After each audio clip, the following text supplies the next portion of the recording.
When I hear the word masculinity, the first words that come to my mind is violence, sadly, conditioning, and lack of freedom.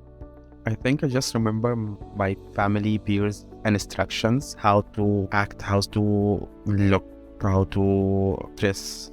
Kiedy słyszę słowo męskość, pierwszymi słowami, które przychodzą mi na myśl, są stereotypy odwagi i siły. Ale męskość to nie tylko te wartości. Męskość to również wrażliwość i możliwość przyznania się do słabości. Erős, privilégium, udvarias, sír, vagy nem sír, mérges, határozottság, érzékenység, apa. Basically, the main stereotype is that masculinity is related to strength, that femininity is related to vulnerability and to weakness. Kemény fickók, nem sírnak, határozottság, jó probléma megoldó készség. Aztán utána belegondolok és rájövök, hogy ez nem az én gondolatom. És igazság szerint nőiesség vagy férfiasság, ezek olyan kitalált kategóriák.